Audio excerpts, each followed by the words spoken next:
Tarmac Sports.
So, welcome ladies and gentlemen to round one of the 2019 British Drift Championship. We're coming to you live from Teeside Autodrome in Middlesbrough.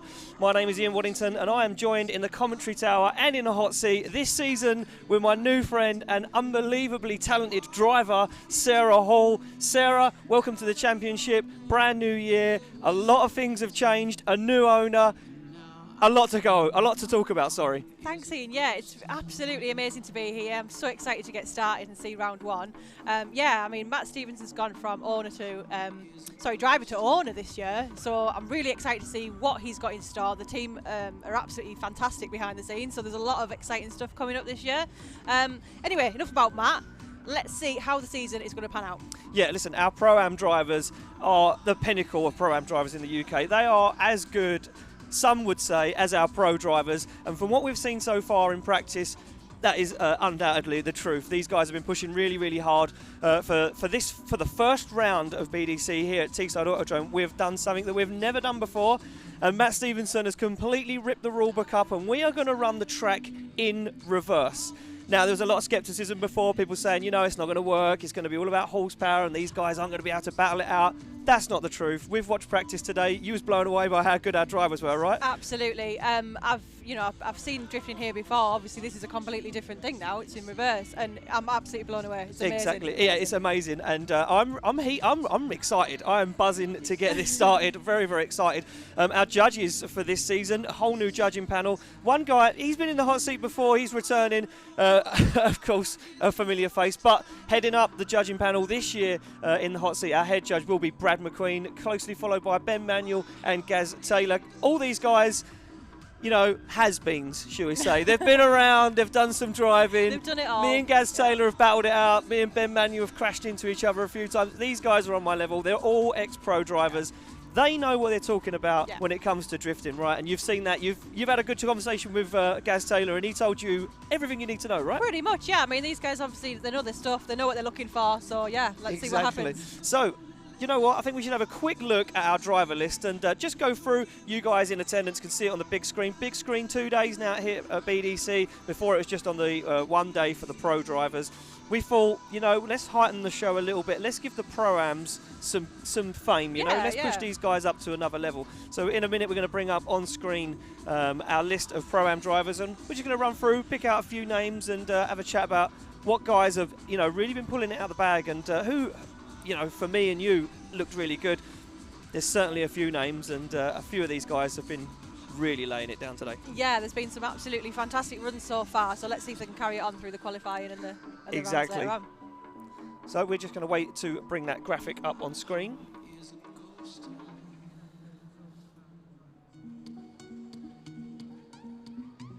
No dramas. So unfortunately, a little bit of a technical issue there, so we're not going to be able to bring that up, but that's not a problem. We can bring it through for you. Look, for one person for me that stood out yesterday in our open practice day and this morning in practice was a young guy that absolutely dominated when he headed over to Ireland the other weekend, and that was Luke Barker. This kid drives a 350Z 1JZ.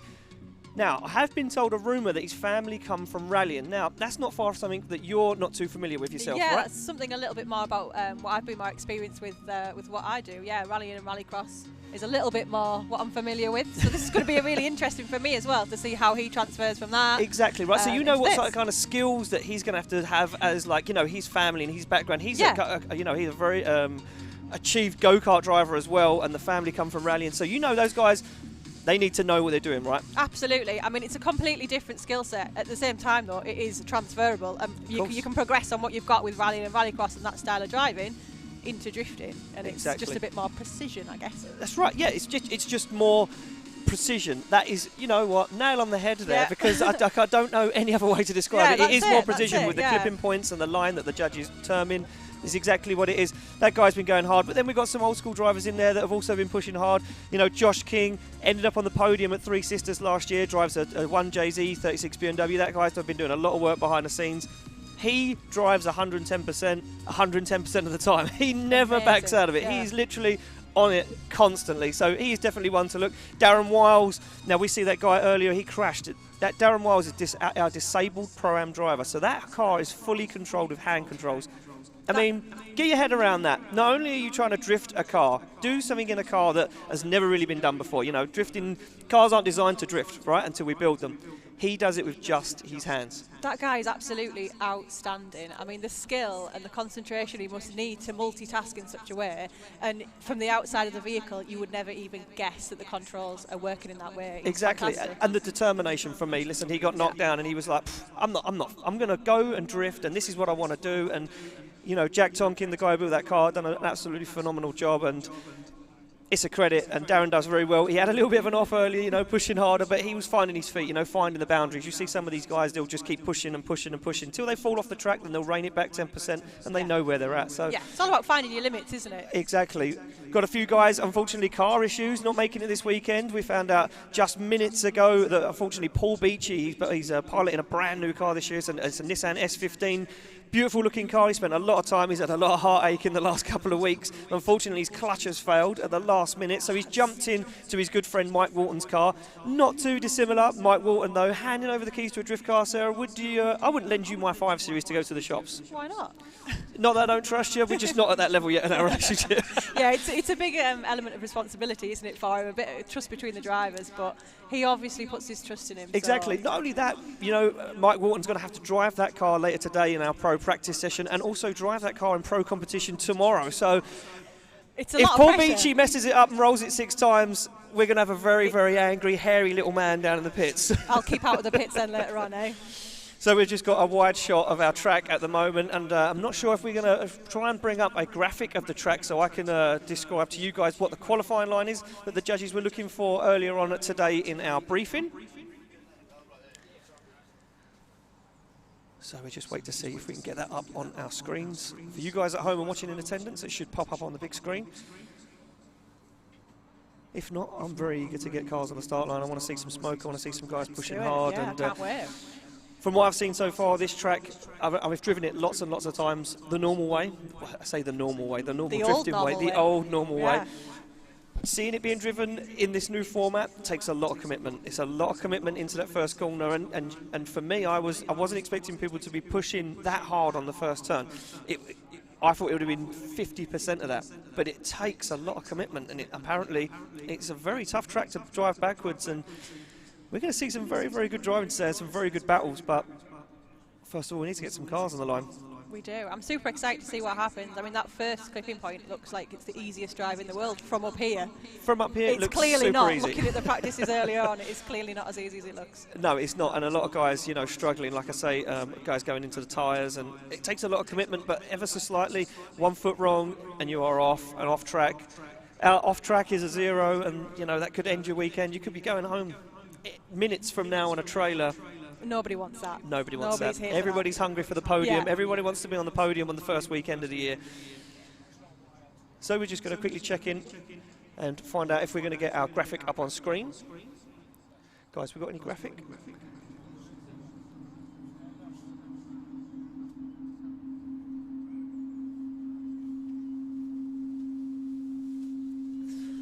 So just trying to iron out the niggles here at round one. Not an issue at all, but you know, just trying to work for it ever so slightly. So it does look like we have got cars down on the start line though. Sarah are ready to rock and roll.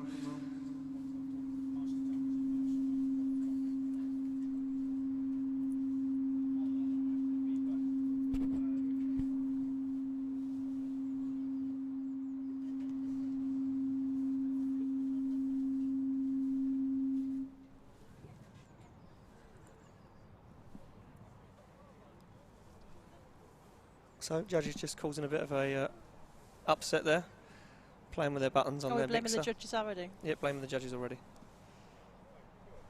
So as you can see, guys, down there on the start line are ready to rock and roll. As I mentioned earlier, guys eager to get on that podium. Sarah, all important points to play for this weekend. And if you manage to get on the podium and get those, you know, maximum qualifying points, maximum battle scores, that could set you up for the rest of the season. A good round, you know, a first good round could set you up massively. You must have seen this before, you know, in the rallycross, these guys. That's it, yeah. I mean, if you score well in your first round, even your confidence in the car and yourself, just you're flying for the next one. And Luke Barker, like I said, mentioned earlier, Luke Barker, I'm pretty sure, I'm 100% sure that's his name. I'm 100% oh, I've got the right guy. He's a new guy, he's turned up out of nowhere. Everyone was like, who is this guy? Who's this young guy? Where has he come from? Phenomenal. Went to Drift Games Nationals last weekend in Mondello Park in Ireland and absolutely destroyed the playing field. Yeah. And a lot of people were saying, he's not going to be the same when he comes to the UK. Let me tell you now, I've been to Ireland a lot of time. I've seen some serious contenders battle out in Ireland, and he did very good. Very, very good for his first time over there. Very good driving in that competition. So I think he's a contender this weekend for the podium. I've actually put a bet on. Don't tell anyone. A secret little bet on sideline one, 50 quid. Tonight, drinks are on me on the bar if he gets it. Right, but we'll all remember that and hold you to that one. No one remember that. I'm definitely not staying in the Sporting Lodge either. It's not. I actually missed seeing him yesterday, so I'm so excited to see him coming out today. I caught him earlier on in practice. The car is that fast that when he transitioned through clipping point 3 into the first hairpin, he was carrying that much speed, he couldn't slow it down and ended up going into the tyre barrier. So, I mean, this is a guy to watch. He's committed. He's not scared, right. And we're eager to see him. I'm really eager.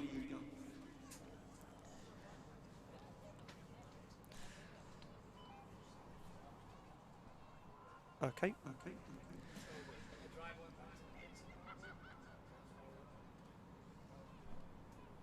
So it does look like we are going to try and get our first guy on the line, and that should be Stephen McConnell.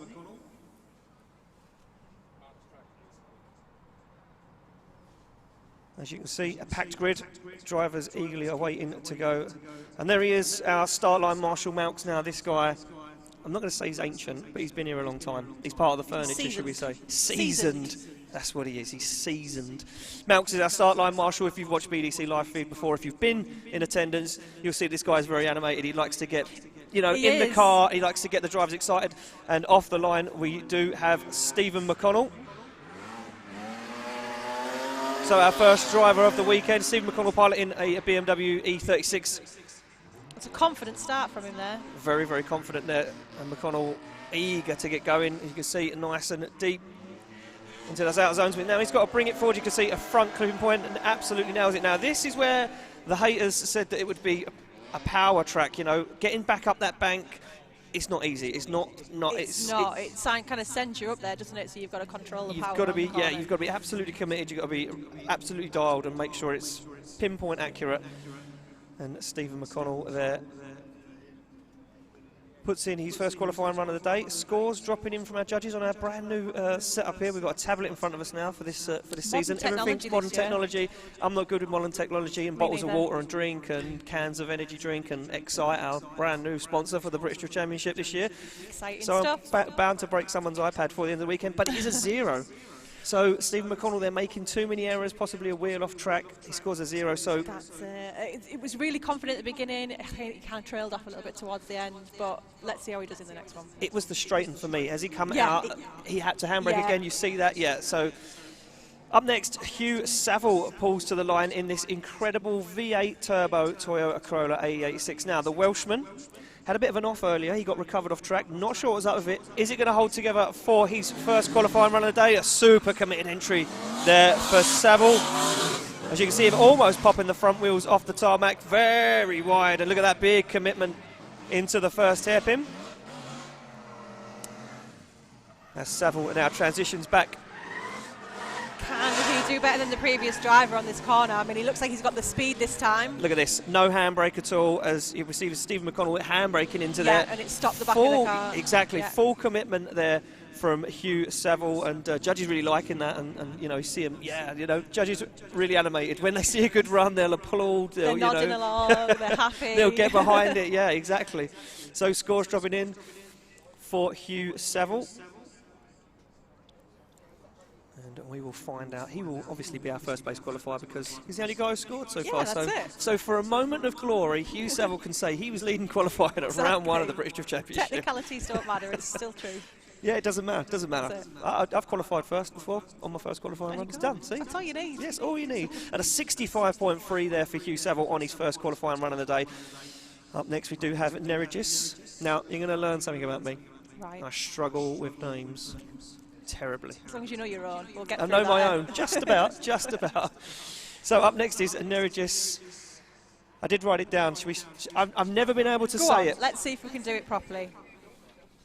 Volukavicius. That sounds about right. That looks right, sounds right in my eyes. We'll go with that. We'll go with that, we'll go with that. I'll learn that one. So up next is Nerigis. Now this guy, very, very good friends with a man who finished on the top step of the podium at the final round, and that is Aramis Fiskalis. We call him the Lithuanian lunatic, and you know what? Nerigis has kind of took that on. I see him earlier in practice. This guy was flying. He makes an incredible amount of smoke, not scared at all, and you're going to see some serious commitment from this guy. He's been on building this car in the off-season, getting plenty of seat time, and off the line, and Nerigis for his first qualifying run, his Nissan R33 Skyline. 1JZ under the bonnet, and look at this big commitment. Nice transition back from Nerigis, nice indeed. Look at that, locking up the front wheel with the foot brake there. Shows super commitment. Back on throttle nice and early, nice transition into the outer zone, then brings it forward to that front clipping point on the apex of that turn now. This is where it is, big upshift. Stands on the throttle, does Nerigis, as he pilots that Skyline all the way across the finishing line, and a very nice run there from Nerigis. That was a super impressive run. I think he's going to go far in this competition, isn't he? He's definitely someone to watch. He kind of come out of nowhere. We see him at Driftland last year. He came in, got his licence, and battled away and almost ended up on the podium. You know, and for someone to just turn up and upset everyone like that's a lot of the old school guys don't like that sort of stuff. Well, he's back for more this year, so watch he this certainly space. is, exactly. So scores dropping in there for Nerigis, and a mixed bag. Judges not liking some of it. Not agreeing with me, a 61.6 there for Nerigis on his first qualifying run. I'm always wrong as well, you're going to learn that. I always get it wrong, all the time. I know nothing, really. I just blag this constantly, just blagging it. Up next on the line, our start line marshal just checks the bonnet pins there of Davidas Petruskas's BMW E46, sorry.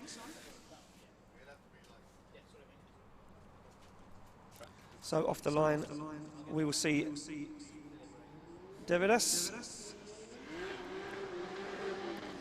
And super commitment as he comes in nice and hot, very, very wide into clipping point 2. Now he transitions back to outer clipping zone 3 and stays on throttle in the deacceleration zone. That takes super commitment now, starting to bail a lot of smoke out the back of that E46. He gets back on throttle again, shallows it up nice and close to that front clipping point, onto the wall. Big upshift from Davidas as we are absolutely blinded. Oh, but he goes off track, Sarah, and he gets it completely wrong. DB'd the tyre, look at that. That's absolutely devastating. That was such an amazing run as well, and right at the last second he's just lost it.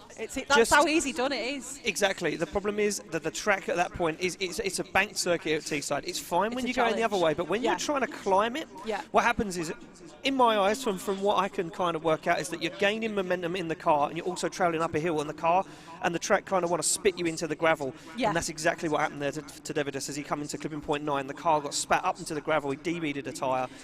Lucky he never turned it over. Lucky he was, he saved it. He did a very, very good job there. Should be an easy fix for him, hopefully. Yeah, but that will be a 0, 4 wheels off track. Yeah, that means no points. That means he's got one run to get it done and get himself a place in the top 24, top 32. Yeah, a bit more pressure on him now then. Exactly. And up next on the line, Jamie Stevens. Now, a new owner in this car, and this is the car I was just talking about. This finished on the top step of the podium at the final round.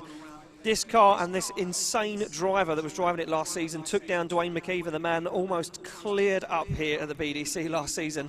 So, big boots to fill here for Jamie Stevens. We know this car has got huge potential. Has the driver got the same potential? Well, you can say it because I know he's a bailiff by trade and he's a big guy. You couldn't have told me that before I made that comment. No, it's fine. He'll like you, the woman. I'll just flutter my eyelashes. Yeah, you'll be fine. I looked at him earlier and he said, "What are you looking at?" I said, "Nothing, mate. I was just, checking the time on my watch." I just had to walk away from him. He's huge. That sounds like a good decision. Somebody described him earlier as Shrek in a human body. Wow. Okay, that's interesting. Yeah. Yeah. So there we go. That's where it is. So Jamie Stevens now sits behind the wheel of this insane V8 turbo E30 of BMW. And we're just waiting to get confirmation from our track judges, who was just having a little discussion there. Thumbs up all round, thumbs up from our start line marshal, and Jamie Stevens warms the tyres now. You'll see this quite a lot. Guys scrub their tyres. These semi-slick tyres don't work from cold. Yeah, so these guys, that's exactly it. Get a little bit scrubbed. Some of our pros you'll see doing donuts, figure of eights and all that kind of stuff. Jamie Stevens off the line in this car. He struggled with it earlier in practice. Can he pull it together for qualifying? And a very committed initiation from Stevens. You can see it popping a wheel as he transitions back to his very shallow, completely misses that out of zone 3. Gets back into it again now. Look at the smoke. This car renowned for making absolutely tons of smoke. Good full throttle transition, but he just about catches the edge of that front clipping zone 7. Nice and wide on the bank. Keeps it committed. Look at the smoke from the side of that car. Amazing. I absolutely love this car. It just looks the business, doesn't it? And all the smoke that comes out the back is just great. I'm sure the crowd probably can't see anything now. No, everyone's blinded. Everyone's blinded. Everyone's like, what's going on? Did he roll it? Is he fine? Did he make it across the line? He's fine. He's good. Yeah, that was a good one. That was a good one. So Jamie Stevens, their score does drop in and looks like he's gelling with that car more. I've seen him in some practice day videos and it kind of looks like he's getting used to it. But today he seemed a little bit unnervy. A little bit reserved. He did in practice, yeah. But you know what? He come out and qualifying, fighting, and he scores a 43 on his first qualifying run. So a good score there for Jamie Stevens. Up next, Nick Brady. Now Nick Brady from Jason's Metals in Dartford in Kent. This guy has had heartbreak after heartbreak. For the last 2 years, this car hasn't played ball. It's constantly been breaking down. And you know what, Nick Brady, at one point, I looked at him and he said, "I'm throwing in the towel. I'm done. I can't do it anymore." I said to him, "Go away, have a think." He come back this season. The car is working. And he said, "I am feeling super confident." Fingers and crossed. Somebody told me earlier they reckon he's going to qualify first. Well, let's hope he does. I mean, the car's a good-looking car. It looks like it's ready to go. So, yeah, Nick Brady, bit of a seasoned pro here in the British Drift Championship. Been around for quite a long time, so he knows what he's doing. We've seen him go door to door and do some serious battles here at Teeside before. It's one of his favourite tracks. I know that personally. He's on the line. Start line. Marshall Melks gives him the thumbs up, and he is a go for Nick Brady for his first qualifying run. And a good job so far from Brady as he transitions in front of judges. How nice and deep into the outer zone, keeping it absolutely pinned into the outer zones. There is Brady now, transitions back. This is where a lot of drivers are getting caught out. It's a nice deep transition to the outer zone, but then you've got to bring the front into that front clipping point. It's very, very difficult. Brady doing a good job so far, nice and high on the bank, very committed line. He's held that amazingly around that bank, hasn't he, there? Unbelievable stuff there from Nick Brady, and yeah, good. Fantastic. That's got to be a good score. You'd hope so. I hope so. Are you going to be Otherwise, as bad? I'm wrong as you. Are you going to be as bad as me, or no one can be as bad as me? We'll style it out together if we're wrong. It's fine. Well, this is a big score coming in for Nick Brady for his first qualifying run. Looks like he could possibly top qualifying. Judges liking what they can see. And we're waiting for the last judge, and there we go, a 74 for Nick Brady. And he does an excellent score. Exactly, an excellent score. He deserves it. He drove the wheels off the car. Now, piloting a new car for this season is James Matheson. He previously piloted Mike Marshall's E92 BMW here at Teeside Autodrome. Had some issues, didn't really gel with the car, sold it on. Now driven by Jolene McDonald. James Matheson bought this iconic car from Japan. It has a V8 twin turbo under the bonnet. Got quite a lot of work done in the off-season, but struggling this weekend. Says the car's not really feeling it. It doesn't look very settled. So James Matheson right now, a bit of an unknown entity. What is he going to do? I mean, it could go either way for him, couldn't it? Obviously, we wish him the best of luck. I mean, that engine as well is a fantastic engine. I hope he does well with it. Super cool looking car, very aggressive, very street styled as he comes off the line. James Matheson for his first qualifying run. Nice initiation. Oh, but he's super deep. And he takes the arch off, and again, Matheson struggling with that car.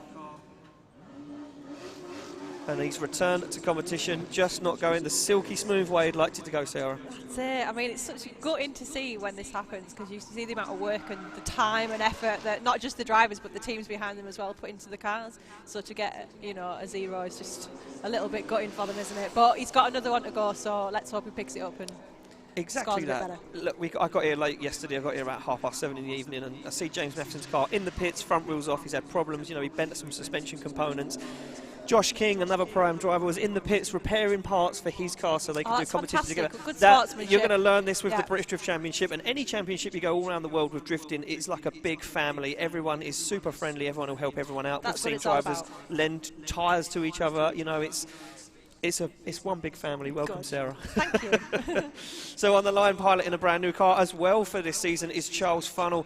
Previously in the British Drift Championship, he drove an E36 Touring with a 1JZ under the bonnet. He jumps into an iconic Toyota Corolla driven by Chris Brady from Ireland. You're nodding. You're saying yes. I've been eyeing up this car. You've been eyeing up this car. You've been checking it out. Yeah. Well, it's a little bit unrecognisable, really, in what it actually is. But I love the big wing on the back. It's awesome. If you're going to go, you're going to go for it. Yeah, Chris Brady from the Irish Drift Championship, now known as Drift Games, piloted this vehicle for a number of years, decided to sell it and build himself a new car, and Charles Funnell jumped in it. He said, you know what, that car is super aggressive, really well built, I'm going to see what I can do. And right now, Charles Funnell not doing a bad job and doing Chris Brady proud as he pilots that car through the final clipping point. Super commitment as he stands on the throttle. Brings that car across the finish line. Very nice run there. That was a fantastic run. There was a little bit just coming out of 8 there where he kind of straighted up slightly, but it was a little bit of wobble. Yeah, exactly. You know what I think that for me is upshift. He's changing gear. I know he's got a H-pattern gearbox in that car. He hasn't got a sequential, so he's having to, you know. So what difference does that make as a driver then if you've got that different gearbox? I'm terrible at changing gears. I'm not going to lie.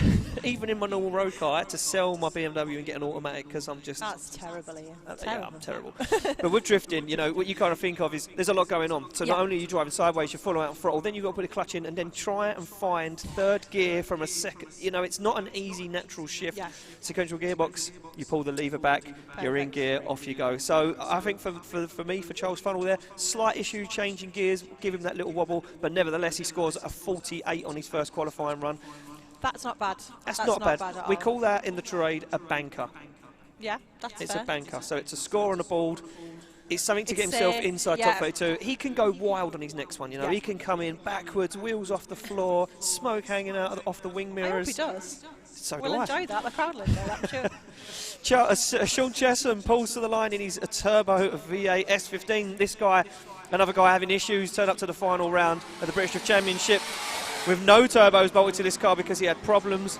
Got it fixed and got it together, and you know what, it looks like it's working. Sounded like he had a misfire in practice earlier. I could be wrong, but it sounds crisp now compared to what it did earlier. And Chesham doing a very nice job as he looks at that front clipping point, just puts a wheel into it. Slight shoulder steering wheel, as you pointed out, Sarah, in the last run. That's going to catch a lot of guys out because you think you're flat out second gear, heading towards a tyre wall. You're going to start to try and steer away from it, aren't you? Natural instinct is going to turn away from it. The braver guys are going to turn into it and shift another gear. But nevertheless, Sean Chesham there doing a sterling job and pulls it across the line.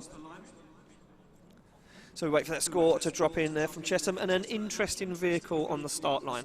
I like the look of this one. The Hulk. It's always turned out well, isn't it? The Hulk, and there's the Hulk driving it as well. Right, this is him. Ryan this is the legend. Right. Ryan Puffcarry, not Ryan Puffcarry. Sorry, my bad. It does look like it is the wrong car for my list, unfortunately.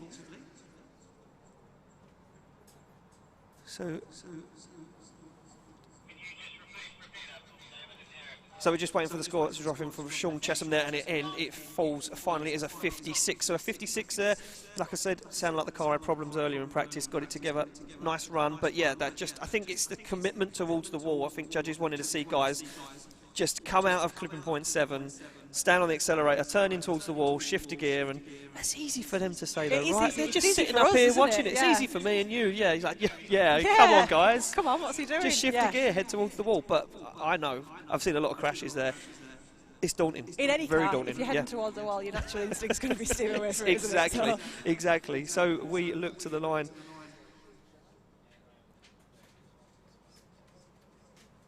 And just trying to work out if we've got the wrong driver or if it is the correct driver on the line.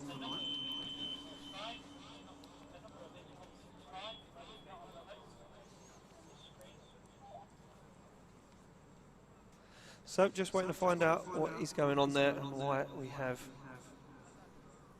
certain drivers in certain orders. It should be Neil Bamford up next. As you can see, his car in the back. Dirt Nasty Low was the title that was given last year by our commentator Eddie. I like that. Dirt Nasty, because it's Dirt Nasty Low. Yeah, I think that's self-explanatory, isn't it, really? Exactly, exactly.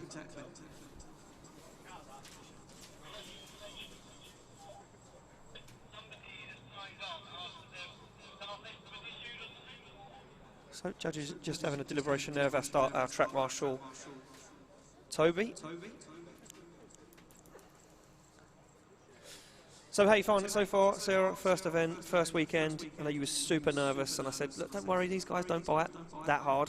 They're very, very, you know, critical. This is actually my little stomping ground, really. So I'm kind of used to the foreground here. Yeah, I live nearby, so.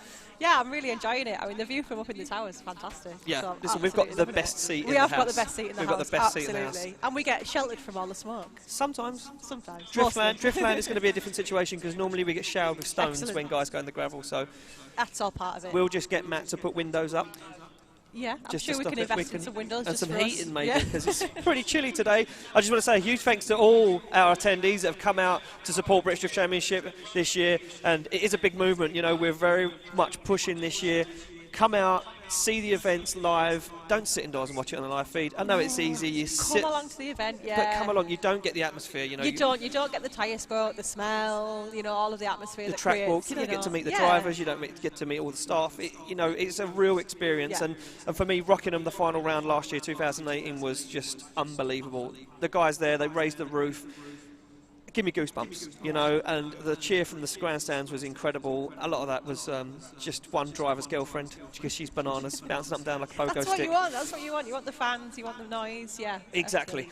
But yeah, for those guys that are here in attendance now, I can't thank you guys enough for coming out. I know what it's like to stand on that bank, especially if it looks like it's going to rain. And it's getting chilly, it's getting colder and colder. If you are at home and you're thinking, I might go tomorrow, Sarah, we've got a big show in store for you tomorrow. Brand new PA system that literally rocks this place. We've got live DJs. We've got a lot of stuff going on. But off the line, we do have our next driver of the day. And it is Ryan Toporowski in the Hulk-inspired Nissan 200SX S15, as Topo, another driver having issues with his car for many years. Looks like he's got it dialed now, but lacks in seat time. You know, problem is when a driver has problem after problem at events, he doesn't get to drive the car. Yeah, you're missing out on all that seat time, aren't you? And it's and vital, you know really. More than anyone, driving a car is where it's at. You need to get the seat time. Yeah, you need the practice. You need to feel the car, and you'll know what's wrong with it from one thing to the next. And yeah, exactly. You become one with the machine. And you get all the little quirks. You know what it does. You know what it doesn't do. And I find a lot of these guys that don't touch their car, like Neil Bamford, for instance. I could be lying, but for me, I don't think Neil Bamford's done a whole lot to this car in the off-season. He probably has. He's probably rebuilt it. You know, I'm just being ignorant as usual. But Neil Bamford, he came out on his first qualifying practice run earlier. He nailed it because he knows that car like the back of his hand. He's familiar with it. No, not too many changes. And he's happy driving it. There's a lot to be said for the experience in the seat. It doesn't really matter what power you've got to a degree. It doesn't matter what toys you've got in it to a degree. If you've got that seat time, you've got the experience in the car, that can count for absolutely everything. That is it. That is exactly it. So the score drops in there for... No, sorry, we didn't get a score for Toporowski. We're just trying to work that out. Up next, Neil Bamford in the AirTech S14. Absolutely flying is Bamford, and that is the commitment we was looking for. Nice and deep into outer zone 3. As you can see him on the throttle again into the outer zone of the first hairpin. Didn't use too much. That is a braking zone. Judges said that you can de-accelerate, use the handbrake or the foot brake, but he stayed in it. And look at that, Bamford nice and close on that front clip. Big upshift from Bamford as he pilots into clipping point 9 on full lock, locking up the front wheel. Ladies and gentlemen, show him a round of applause for Neil Bamford. That Neil is exactly what you come to Teeside for, that run there. And that shows a guy that's been driving that car for the last 2 years, super confident. There you go. That's what it's all about. So, Neil Bamford, but judges not agreeing with me. This new judging panel, I don't know if I like these guys. I'm going to start throwing guys out on a tower soon. So, Neil Bamford's score drops in. It is a 55.3, so judges, you know... Interesting, because I would have thought that would have been a higher score. Exactly. But obviously they're looking at the a style, lot finer the details than they're looking at the line. Yeah. With our judges, it's very much line-based. If they feel that guy's ever so slightly fallen off the line, which is the determined line and the best line for twin battles, which we'll see later on today, they'll crucify these drivers. And Neil Bamford maybe just wavered off that qualifying line, and that's it. Yeah, you know, it's a shame because it is tough out there. His style of driving is fantastic. He's such a crowd entertainer, isn't he? Yes, exactly what he is, entertaining. So on the line we have Lee Lawrence. Colgate is his nickname because he's got a big set of pearly whites. Love it. That's what you want, isn't it? That makes all the difference in drifting. Makes all the difference in drifting. A big set of pearly whites. Colgate off the line in his black and blue Nissan 200 SX S14. SR20 under the bonnet. And Lee, a regular at the Centre Pod Drift Days. Look at that. Whoa, dropping dirt. Nice and wide. Look at that. All four wheels locked up. Judges said that looked super cool and they were liking that. And Lee Lawrence absolutely flying right now. Looks like another guy who's had plenty of seat time in the off-season. Big commitment, a little wobble though, Sarah. A little bit of a wobble there again, but other than that, that is a pretty impressive run for the crowd. And look at that for Lee Lawrence as he takes it across the line. Very impressive stuff there. Yeah. For Colgate. That should be a good score. I hope it's a good score. It looked good for me, eh? I mean, if not, we're going to have words tonight. We're going to have words tonight in the bar. And that, again, a low score. So judges are not impressed. Judges not liking it. Maybe after the first run of these qualifying, we'll just have a quick word of our head judge and see where they're at. 45 there for Lee Lawrence. That would have been for me in the 70s. I reckon that was definitely going to be higher if it was me judging. Exactly. But hey, I'm not the expert, so that's what they're here for. There we go. But you're going to learn, and you're eager, and you was up bright and early. On the line, Lisa I was up Branch. early. I'm not sure about bright. I was up early though. I'm not bright either, so it's the two of us. So Lisa Branch comes off the line, one of our female Pro-Am drivers. See the females out there. There's Lisa Branch, nice initiation, super committed, nice and deep into outer zone 2. Good transition back. Lisa Branch had a bit of an issue earlier, overheated the car. Looks like the team got it back together and working 100%. Nice flick in the centre of the circuit there. Angle into there. Very good, but she's messed herself up. up. That one. Oh, it's such a shame. She messed up ever so slightly there, got herself on the wrong line, gets back into it, good commitment. And Lisa, one of these drivers, you know, I find, gets in her own head and, you know, just gets a little bit, you know, anxious and overthinks it. Yeah, and, you know, I do that when I'm driving as well. And it's not that I'm, you know, as good as these guys out here. But, yeah, I understand that. And once you make that tiny error, you know you've done it. Yep. And that sets you up for the rest of the, it sets you up for the rest exactly. of that. But judges kind of liking it, liking the commitment on initiation. And she scores a 48.6 on her first qualifying run. Not a bad score whatsoever. Drops her into 7th position as it sits so far. And Nick Brady, our top qualifier, you know, someone's put money on him. He must be doing well. On the line, Lewis Baker. Lewis Baker, now, this guy is a showman. Let me tell you that, for nothing. I'm excited about this. All he cares about is driving this car on as much steering angle as possible, making as much smoke, and he has no regard for his car or the qualifying line. I like it. And he will agree with me, and his dad, he will agree with me as well, because he always says... Has to fix it. Yeah, look what he's done again. So on the start line, you can see new for this year, our live drone shot. This is going to be interesting today. Looking forward to using that more and more as we progress through the season. 6 rounds yet to go, but Lewis Baker comes off the line and absolutely fires into that first clipping point. Nice initiation for Baker. Has he toned it down from 2018, or is he still the madman we're used to seeing? Look at this, full throttle, nice wide angle transition there for Baker as he gets into it, messes himself up a little bit, but manages to recover. Nice upshift. He has not lifted there at all. No, absolutely pinned is Baker as he pilots it round the bank corner. Look at that big angle as he finishes across the line. Very good stuff there for Lewis Baker. And he saved the car. There's only the back end this, and his dad will be super proud. Yeah, exactly. Less work later on. Less work later on. He's definitely one to watch. I was impressed by that run. Very, very Let's good see what stuff the judges think, though. We could be wrong. wrong. That's probably a 0, no, the judges. That's probably, no. We're way off the mark. No, actually, they're agreeing with us. A 61 drops in so far. We wait for the rest of the scores to drop in before we move on. And where does Lewis Baker find himself after his first qualifying run? They're looking like they're in agreement with us on this We're one waiting so for far. our final judge. Yeah. And there we go, at 61.6 for Lewis Baker, drops him into third place so far in qualifying. A very, very good job. Yeah, He I'll be heads happy back with to the that. pits. Yeah, heads back to the pit. Sorry, very good job there. We go back to the start line. It will be Willie Hanna. Willie Hanna driving the Tarmac Sports R33 Nissan Skyline. I looked at him earlier, I seen the pits, I was like, you good dude? And you went, ah. So that's a man that's not having the best of weekend so far. Yeah, that's a bit of an iffy one, isn't it? This could go either way. But this guy, very, very friendly, super good guy, very good driver. Been in the BDC for a number of years now. What can he do as he comes off the line for his first qualifying run? Nice wide, big flick in to the first clipping point. And a little bit tentative there as he entered in clipping point 2. Didn't really get on the throttle. You can see him just backing out of it ever so slightly. Yeah, not a little really. bit reserved. He's maybe putting in a banker. Yeah. He could be potentially putting in a And banker. that's not always a bad thing. No, That's it's not a bad thing. strategic, isn't it? The biggest problem we find with drivers that put in a banker is that the judges will score them down massively for it. And if you're not finding yourself inside that top 32, you're going to have to really push hard on your second qualifying run, because some of these guys are just going out there and putting it all out there on the first qualifying run. So Willie Hanna there, the score could go either way. What are the judges going to say about that one?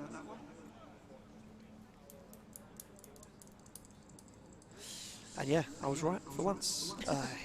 You know, once in a blue moon, I get it kind of right. We wait for the final Look at score. that drone shot. Look at this. That's fantastic. I Our love brand that. new live feed crew, in-house Tech Native Solutions. These guys have brought on some amazing, amazing stuff. A 40.3 there for Willie Hanna, drops him into 11th position so far in qualifying. Yeah, we've got some really cool stuff, you know, and there's a lot of stuff going on behind the scenes. It's going to be a good year. 6 rounds, like I say, we finish off the campaign at Buxton Raceway.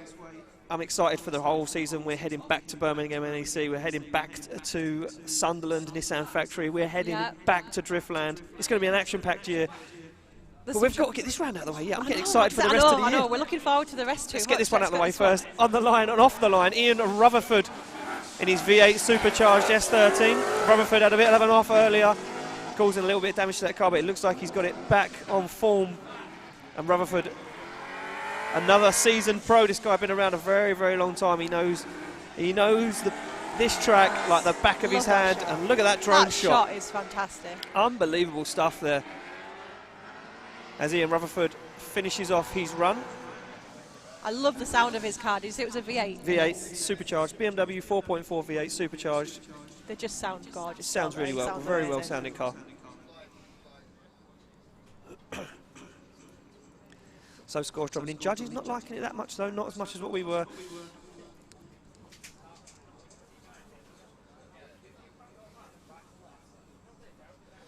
So we wait for the final score to drop in for Ian Rutherford, and we will know where he ends up after his first qualifying run.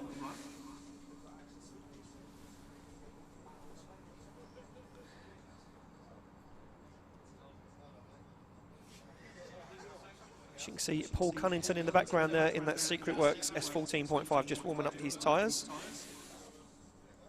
And the temperature is dropping. It's getting colder. It is dropping. It's getting and our colder. start marshal's still in shorts. He will wear shorts if it's -10 and there's 4 foot of snow. Is he a proper northerner? No. No. That means he's hardcore. He just, like you wouldn't believe. Weathered. Look at him. He's warming up. That's Yeah, why. yeah. He's warming up. Yep. You wouldn't believe the things that man has gone through. Let me tell you that for nothing. If you're a friend of Malk's and you know his story, he's one tough old boot, shall we say. I might have to have a little chat with him. Have a later chat on. with him. He's such a good character, and you know what? He brings so much fun and character to the start line. And every single driver, I've been in that position. I've sat on that start line, nervous as hell. And you know what? He comes over, gives you a handshake, shakes you about in the car, calms you down, and you know what? He's such a reassuring face.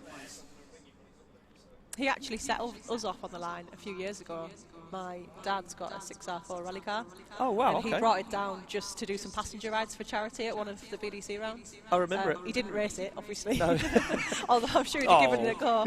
But yeah, I so do I remember him it. setting it off, and we've got a great shot. I don't know who it's by of him Malk's. waving him off the start line. Group B rally brilliant. style. Yeah, I do remember it actually. Yeah. I do remember it. Yeah, that was a few years ago. Yeah. Wow, digging up some history there. A few years ago now. Yeah. Well, we've been coming to Teeside for 11 years now, and you know what? This is the for me. This is the home of British drifting, because this is the first time that a British Drift Championship event was held. It was held here at Teeside Autodrome. It was the first ever time I drift competitively, and it was here at Teeside Autodrome. So for me, this place holds a lot of fond memories. I've podiumed here. I've won champions here. Absolutely. You know, it's a brilliant place, and I love coming back to Teeside. It's such a good venue. You know, everyone's very welcoming. The fans are super. Later on, when we get a top 16 parade, those guys are going to make some noise, I'm sure. Are you going to make some noise? They're getting there. There's about 10 of them. 10 of them. They're cold. It's you know, it's the weekend. It's cold. You can see hoodies up. They're sitting down. They're like, just sod this, Ian. You've had us doing this all last year. Well, nothing's going to change. No Nathan though this year. So a 43.3 there for Ian Rutherford on his last qualifying run, and Danny Maguire should be up next, but he doesn't make it to the line. It will be Paul Cunnington. So if a driver misses his run, I'll walk you through it right now. So if a driver doesn't make it to the line and the next driver heads to the start line, that driver will automatically lose their first qualifying run. So you just get a 0 for that? They will get a 0 for that, and then they will have to wait for their second qualifying run. So I'm not sure why or where Danny Maguire has got to. Maybe issues with that car. I know he's been working on it in the off-season, but his teammate... so we're finding out that Danny Maguire's clutch has gone, and clutch issues again. This track, you know, with this opposite flick initiation is very, very hard on clutches. That's the second car so far that we found out has no clutch. It's definitely a technical challenge, this one, isn't it? Especially running the track backwards. Exactly. Like I say, there was a lot of scepticism before, and people saying it might not work, it might work. It does work, it works very well, but it is hard on these cars. Off the line, Paul Cunnington for his first qualifying run. Nice initiation. He's been having a few issues in practice, but it looks like he's got them ironed out now, this guy. We see doing well in the last season. Can he kind of get some of that good luck back? Very nice angle transition, very well spotted there, Sarah. Just not quite deep enough into that clipping point, but... No, just needed to go a little bit further, takes a little bit more commitment. Yeah. Good line, though, through the bank as he heads out across the finish line, and you know what? An averagely good run there for Paul Cunnington. I don't want to say that. I don't want to, beat him down, but it was safe. It was safe. Yeah. It was a safe run. So let's see what happens. See what the judges say. Yeah. So it was a good score dropping in there for judges. A 53 for Paul Cunnington drops him into 7th position so far, and Josh King on the line now. This guy can be a bit of a menace behind the wheel. Is he a bit wild? He's a bit wild. This guy drives 100%, 110%, 110% of the time. This is something I'm looking forward to seeing. I've probably cursed him now. He'll probably, his reputation dirt drop, precedes spin, him 0. Yeah, I'm good at doing that. I'm good at killing people's weekends without even touching their car. So Josh King there, just getting some words from our start line Marshall Melks. And not many more drivers to go, and then that will be it for their first qualifying runs. And we'll have a quick chat with our judges, find out what they wanted to see, what they wanted to see more of to score that perfect 100-point run.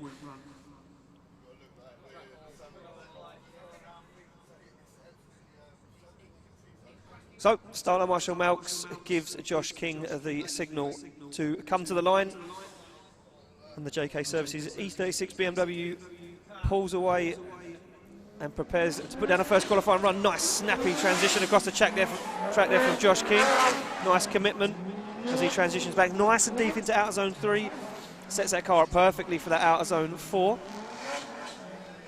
Nice transition back again in the middle of the circuit. Now this is nice and deep. This is where you picked up earlier. Perfect there as Josh King now looks for the upshift. Nice and high on the bank through clipping point 9. Let's wait till he crosses the line. That's got to be an amazing score. Well, judges were applauding that one. So I think you deserve that.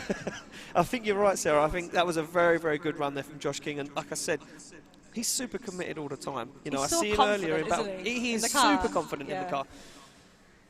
A little drone shot of the judging tower, the brand new judging tower at the BDC. There we are, hidden in there somewhere. Hiding at the back. Hiding from the wind.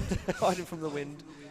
So Josh King's score drops in, and it's a 78.3, puts him in first place so far. And Josh King, an absolutely brilliant job for him. On the line, Dan Ball, a newcomer to the BDC and his Drift Games Nationals licence, gave him the opportunity to come over here and try and gain a BDC Pro-Am licence in a brand new car, an LSX powered Nissan S15. That's a V8. To you and me, a 454 cubic inch, 7.2 litre V8 under the bonnet. Is that all? That's all he's got, a 7.2 litre V8. Dan Ball didn't have much success in his old car.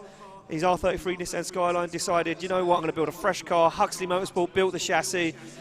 The guys at Dyno Talk put it together. Unbelievable car. And Dan Ball, for me, has been doing really well. But there I go. I curse him. He catches a whole load of understeer. Yeah.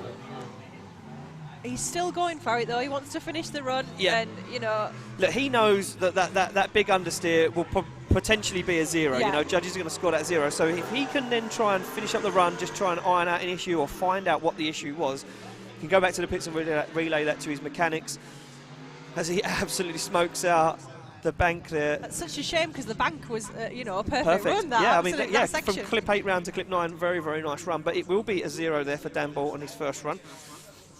On the line, Louis Edwards in his E36 BMW. This guy been going hard all weekend. Very, very confident driver. And he gets the signal to scrub his tyres.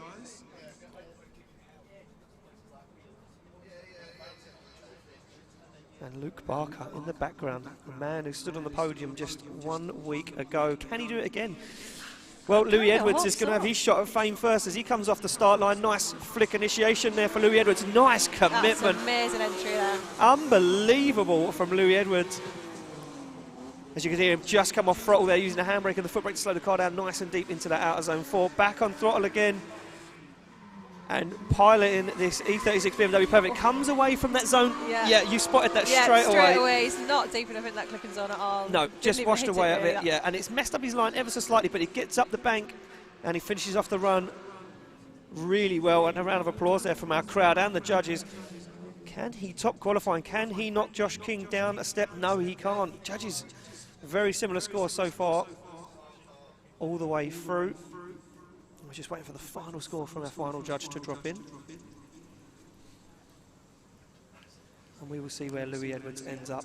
61 for Louis Edwards, drops him into 6th place so far in qualifying. And up next, the man that everybody's name has been on their lips, Luke Barker. This guy upset the Irish cartel last weekend. Arm out the window. Can he do it again? 1JZ powered Nissan 350Z sits on the line. And you know what, for me, he's going to be super confident because he stood on the podium, got that champagne, got that first place. But now does he feel a ton of pressure sitting on the start line now? He has got big things to achieve. Absolutely, I can't wait to see this run. He comes off the line, very aggressive there from Barker as he fires it in nice and deep into outer zone 2. Good commitment as he transitions through 3 now into the outer zone. You can see him on throttle, still absolutely pinned is Barker. Nice wide angle. And now that car starts to produce a ton of smoke, nice and deep into the outer zone. Can he rein it into the front? He completely misses that front clipping point there. That's going to hurt his score. Gets out onto the bank and finishes up the run. Absolutely on lock, bail and smoke. Well, he didn't disappoint. That was definitely one of the ones I've been waiting to see. But, you know, such an error there on that front clipping point. Kind of got himself a little bit locked up, just missed that front clipping point.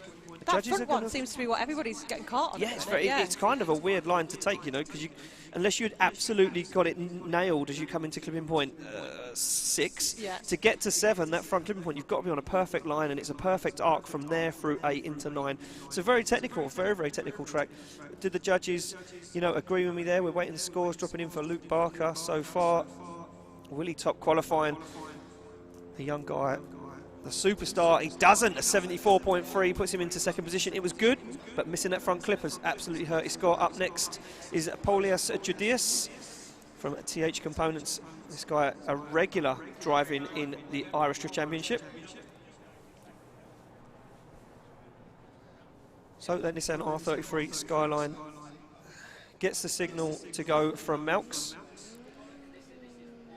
And a new livery, very Larry, you know. You're not going to miss him, are you? You kind of like it? It's growing on me. It's very Jamaican themed. Yeah, I like that. Very Jamaican themed. Well, he's not Jamaican. That's warming us up for this horrible cold day we've got. He's bringing a little bit of sunshine to a very dull Teeside. Yeah, he's warming up BDC. There we go. He's warming up BDC. So off the line is Polias Judicious. And a very tentative entry there. You can hear him back out the throttle quite a lot. Big mistake there on clipping point 2 as he kind of backed out of that as well. Starts to find his form. He's nice and deep into outer zone 3 as he transitions into the second hairpin. Gets back on throttle again. It didn't look like he was nice and deep into the outer zone. That's been a bit of a killer so far for a lot of guys. Yeah. Finds his form, gets into clipping point 9 and brings it across the finish line. Does Paulius. Judges. Overall good run, I think. Yeah, you know, I say it's a safe one. I'm going to say he's going to have a score on the board. He's not setting it alight by any means, but he's going to have a score, and it's going to be something to work on as well. So, see how Paulius scores. Or am I wrong? It looks like I could potentially be wrong. Could be. What have we got? One score waiting to drop in. We've got one score waiting to drop in. Could Paulius do exactly what I didn't think he was going to do in top qualifying?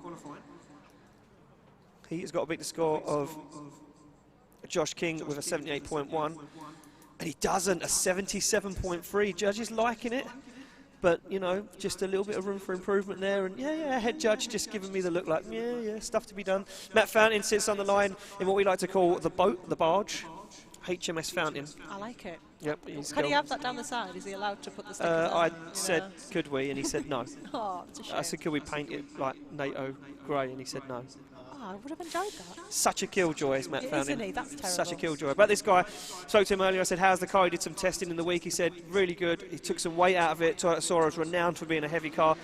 Good driver, made his way up through Drift Cup, our feeder series. And Matt Fountain finding his feet, just misses that outer zone 3 there. You can see him, he kind of wobbled in the middle of the circuit. Not nice and deep into 4, misses 5 ever so slightly there. Now this is where it counts, into 6, nice and deep. Now can he get that slingshot? Look at that, perfect line. Perfect line. As Matt Fountain finds himself nice and high on the bank, full throttle, and brings it across the line. And Fountain, you know what, saves the second half of the run for me after the first part was just a little bit scrappy. That was fantastic run at the end. I mean, do you think that first little error is going to really knock him down? Shall we wait and see what the judges say? I'm going to say yes. I'm going to say it's going to knock his score down. And I'm right. It just knocked him down ever so slightly. It was a big wobble. You know, he missed clipping point 2 ever so slightly. He wobbled in the centre of the circuit. He missed 3. Judges are just looking, you know, they're so critical on these scores. If these guys are not absolutely on it, they're not going to score high. And a 41 there for Matt Fountain puts him into 17th position at the moment. And Darren Wiles, this is our disabled driver. This guy drives this drift car on hand controls only. So his left hand controls the throttle, the gear shift, the handbrake, and his right hand controls the steering wheel. I mean, I can barely walk and talk at the same time. How the hell does he drive that car like that? It's absolutely amazing. Again, I guess it's seat time. He's practiced, he's got it, refined now. And yeah, he absolutely amazes me. It's unbelievable. You know what, the determination from that guy is incredible. And like I say, the guys that built that car did a phenomenal job. It's an absolute work of art. If you guys get the opportunity to come down onto the track walk later on today, come and have a look at it. Come and meet Darren. He's a super nice guy. The car is awesome. And you know what, he's one of those people that just goes to show you that no matter what happens to you in life, you can always battle through. That's it. I mean, he's inspirational, really. He is an inspiration. He is an inspiration. He's off the line, though. Can he inspire himself to get a place in top qualifying? Well, we're about to find out. Darren Wiles, no use of the handbrake there. You can see him just using pure speed to get that car sideways, but he does miss clipping point 3 there. Carrying a lot. Too much speed. Yeah, so that will be a 0 for you guys if you're new to BDC. Or you're watching at home for the first time, a spin is a 0. Going off track here in Teeside will be on the grass. That will be a 0 as well. But Darren Wiles, nevertheless, is going to finish up his run. And a very demanding track for a guy that has to do everything basically with one hand. It's not an easy task. But you know what? Every time we see Darren Wiles, he's smiling. He's just super happy to be in that car and be driving. I would be as well. I mean, it's absolute, the opportunity he's got to drive like that and a car like that as well. I mean, his team must put some absolutely amazing sort of technology. And, exactly. It's just brilliant. You have a look around it and you're amazed at what goes on in that car. It's incredible. So on the line now is Magic. I'm going to try and say this one. I'm going to completely ruin it up. I'm going to ruin his family name. They're going to hate me forever. Blazewski? I reckon that's about right. Yeah, Blazewski. Yeah, Magic Blazewski. That's what I'm going to go with. Now, this guy, one of our European drivers, we have a few European drivers turned up this weekend to try and, rock the boat a little bit. The Irish dominated last season. Europeans have, they've been watching in the background. They said, we're not going to let these Irish get away with it. We're going to try and come over and take this British Championship this year. And Magic doing a very, very good job so far in practice, but can He put it down in qualifying. It looks very good so far. Super committed in clipping point 2, but a massive straight in there. You see him kind of just did like a rolling burnout through the middle of the track. Judge is going to knock him down massively on his score. That's not the kind of transition they're looking for there. They need to keep that angle on and not straighten up. Exactly. It needs to be nice and wide. He completely missed that front clipping point there on 7. Gets himself on that wide line through 8 and 9. Stays committed, does Maciek as he takes it across the line. Too many errors. Yeah, too many errors. Unfortunately, not technically correct, but a very entertaining drive nonetheless. Exactly. Yeah, very entertaining. Yeah, not scared to commit. Good to watch. Yeah. Exactly that. So let's wait for the scores. Maciek's score drops straight in at a 26. Yeah, he's absolutely crucified by those mistakes. And we await to move on to the next driver on the line. It will be Martin Cowley. Martin Cowley made his name in Drift Cup, our feeder series last season, come up to the BDC, qualified and done well. Now finds himself a Pro-Am driver for 2019. And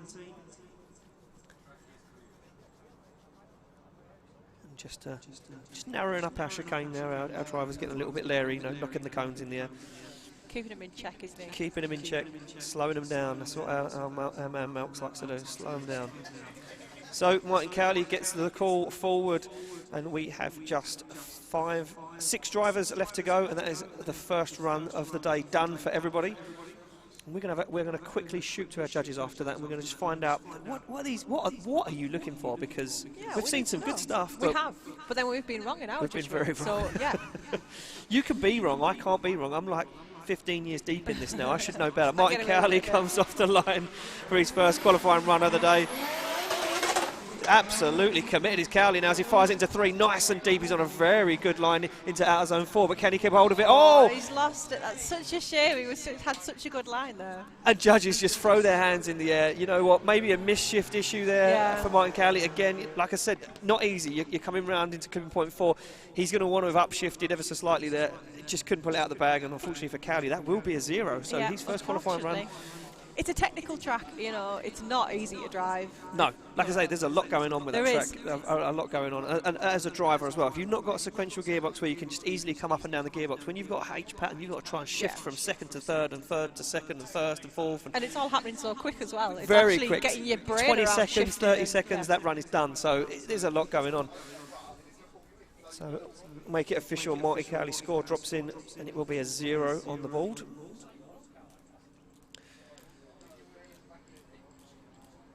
And up next, we will see Ashley Jones. Ashley Jones, pilot in the DKM E36 BMW.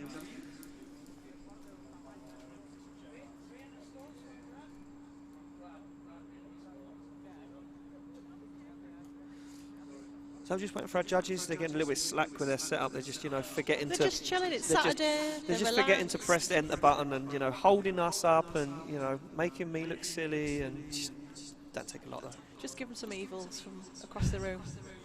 They're going to get some evils. They're going to start putting out some good scores. We want to see some 90s on the next one.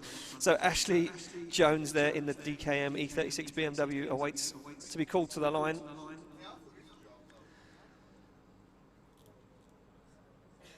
Ashley Jones driving under Slide Motorsport for this season and driving under his new sponsor DKM. That's a good looking livery he's got as well. Very good looking car, very well built. Ashley Jones, super nice guy. But one of the least powered cars in competition. You can see Ashley Jones struggling massively there. I do believe it's still a 2.8 BMW engine in this car with nitrous. So, he's pushing tops 220 with no nitrous. So Ashley Jones really not making it easy for himself. But nevertheless, does a good job around the bank. But huge mistakes in the first half of the run. And yeah, look at this, some very low scores dropping in from our judges. It will be a score, but only a 5, so that drops him into 20th position.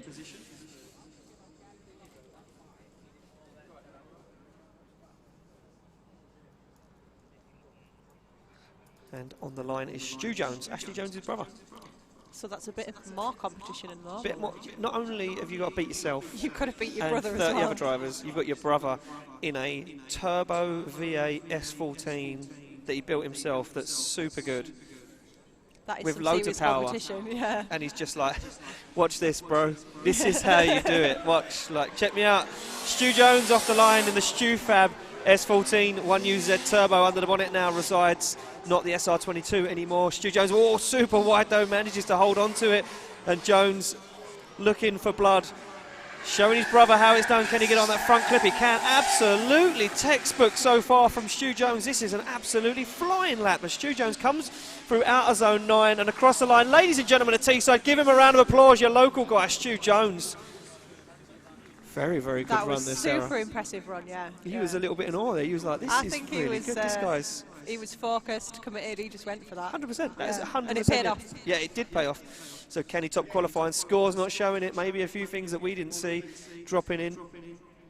And a 70.3 there for Stu Jones. A good score. It's a good score. I mean, I'm saying it's bad. He's in 5th place in qualifying, but I would have said that was higher. I would have been generous. I'm a generous. Maybe next time he can be a bit more flamboyant, well, as well as more technical. stylish. We'll see, yeah. On the line, Chris. Right now, if you guys are hooked on watching your YouTube videos, get along to this guy's YouTube channel. He built this car, every single bit of it himself in his workshop. Super nice guy. And this car, an absolute dream to drive from the looks of it. Chris Wright said that he's loving the new car for this season. Twin turbos on this 350Z this year, and doing a very good job so far as Chris Wright progressed from Drift Cup last season, made it into Pro-Am. Nicely held through there Very as well. Yeah, nice that's line. great to see that he's getting, you know, it's catching some of them out, but people are just starting to get used to it a little bit. Some people have really gelled to it. Yeah. Some people's cars just naturally drive really nice to that track, and yeah, a very nice run there from Chris Wright, but again, judges not seeing what we're seeing, Sarah, and being very, very harsh on their scores, shall we say. They're looking for perfection, aren't they? They are looking for pure perfection. A 43 there for Chris Wright's first qualifying run ever in the British Drift Championship, so he'll be happy with that. Up next, a man in a borrowed car. Now, this is dangerous ground right now for Mike Wharton. If Mike Wharton is standing on the sidelines, hide behind a tree. Don't look. Don't look. Don't watch. Because Paul Beachy right now is sitting in your 2JZ powered S13. And Mike Wharton said the car is spot on. He'd done a little bit of work in the off season. It's absolutely perfect. Nothing to change. Well, there might be a whole lot to change after Paul Beachy's been done with it. So off the line, Beachy driving the Wharton Motorsport 180SX. And Beachy just struggling there ever so slightly, as you can tell. Jumping into, you know, someone else's drift car is not the easiest task. Unfortunately, his car suffering from a broken clutch line in the gearbox. Right before qualifying, said that they didn't have time, him and the team didn't have time to pull the engine and pull the gearbox out, repair the clutch line, put it all back together again.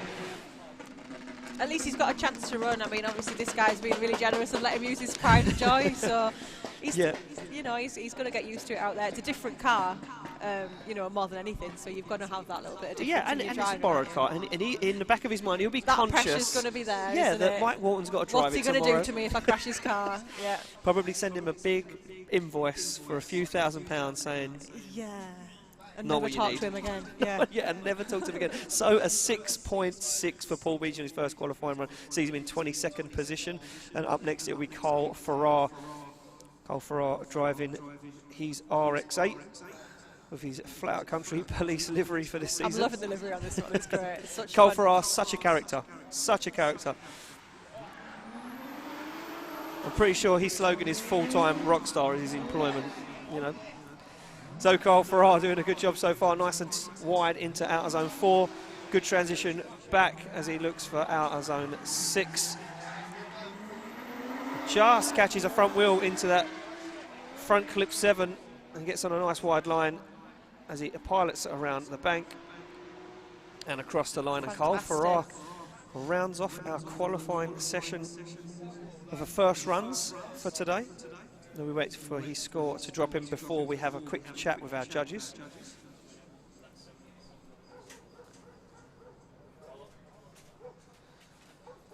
So judges liking that so far, a 78 dropped in.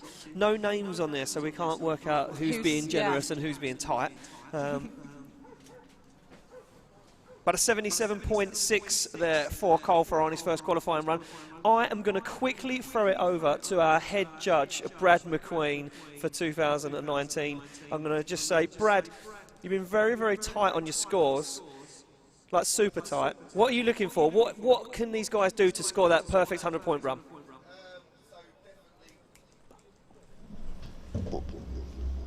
Is that right? Can you hear me? Is that okay? Yeah? definitely hit the score that they want at the moment, and where we're sort of like, you know, making it we're being really tight with the scoring, is that we want to see fully committed drivers into clip 1. We want to see that, you know, we want to see them flat out coming past our judging tower here. Once they've done that, it will make the run become more fluid for them, and then we just want to see them be able to link it. But we're just not seeing the aggression yet. So more aggression, a little bit more on the clips, and it's all good.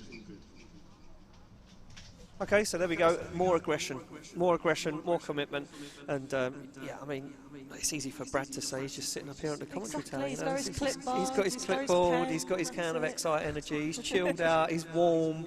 This guy's sitting in these race cars. They're like, I can't go faster. That's all I've got. But they're going to have to. They're going to have to really pull it out of the bag now. You know, we've got some really mixed scores. A lot of guys scoring below the 50s, and a handful of guys scoring way above in the 70s. You know, so. It's going to be an interesting second half of qualifying. We go back to the start to our first guy, Stephen McConnell. Stephen McConnell sits on the line ready to go for his second qualifying run of the day. Did score a 0. So now he's going to be super nervous sitting in this car. All that's going to be going through his mind is, I don't want to go home. Yeah, he's got to score, hasn't he? He has to score. The pressure's on. So Steve McConnell warms up the tyres on the back of that E36 BMW.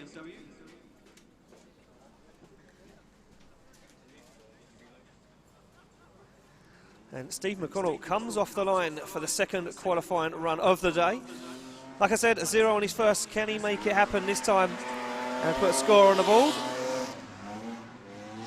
Looking much tidier now from Steve McConnell. He's sat back, he's probably watched a little bit of the live feed. I know these guys sit in their cars watching what other drivers are doing. Yeah. I mean, what better way to buy the time and work out how everyone else is sitting. And this looks much smarter for Steve McConnell right now as he goes for the upshift. Gets nice and wide on the bank, does catch that outer zone 9 and takes it across the line. And Steve McConnell puts in a qualifying run, which should get him a good score on the board.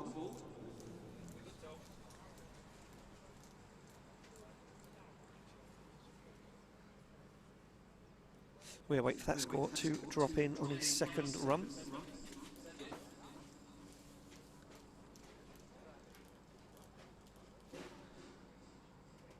We see Hugh Saville sitting on the line, a 65.3 on his first qualifying score, put him in 7th position at the moment. And Hugh Saville, a V8 turbo under one of that little Corolla. I mean, that little Corolla weighs about as much as a bottle of water, and it's got about 800 horsepower.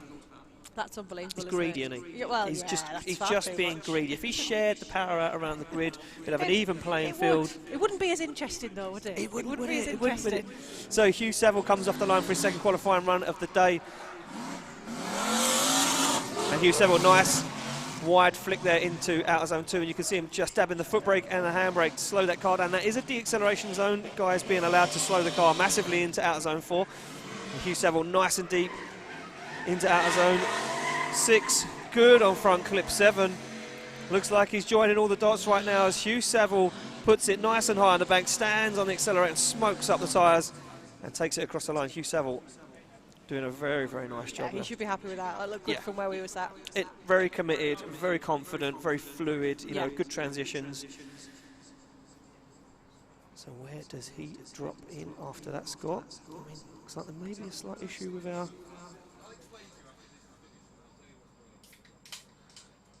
It doesn't look like we're getting scores at the moment on our new bit of equipment, but that's fine.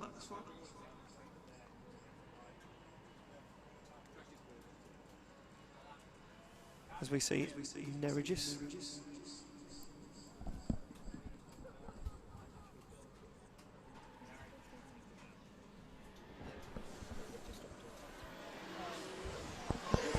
So Nerigis off the line there.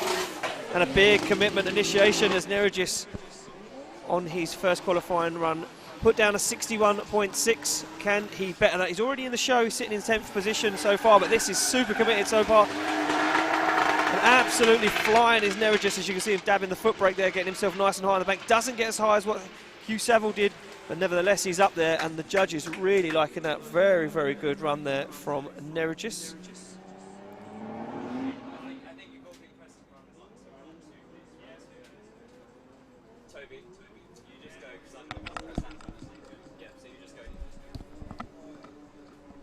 So scores now dropping in. Our piece of equipment finally decided to wake up and work again. Yeah, well, Maybe it was having a break. It's the weekend. A 76.3 for Neregis drops him into 4th position, so he does improve on his first qualifying run. A very, very good run there from Neregis. Someone to keep your eye on. We move it along at Davidas. Petruskas sits on the line at 0. You know what I mean? He put in that spin in the outer zone 4. Just too much angle, too much commitment. 2 ways to play this. Either go in tentative and put a score on the board, or absolutely send it in true drifter fashion and try and score as high as possible. As Petruskas looks like he's going to go for it. He's absolutely sending it at the moment, is he? I mean, the tyre smoke coming off there. Nobody's going to be able to see the end of his run. No, looking good so far, and a very, very nice line. Very, very nice line so far from Davidas as he takes it around the final turn. Look at this, absolutely committed. As he takes it across the line, that's going to be a high-scoring run. Yeah, even the judges are clapping, so that must have been a good one. We was right again. We were right, yay. We was right again. So Davidas will find himself a place inside competition today.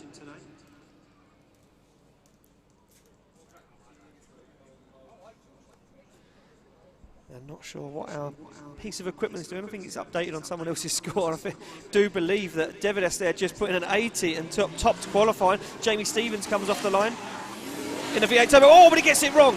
Gets it massively wrong. Hits the tyres, almost sends that car on its side.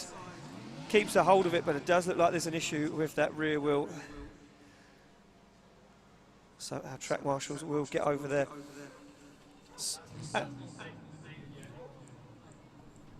Mega commitment there from Jamie Stevens.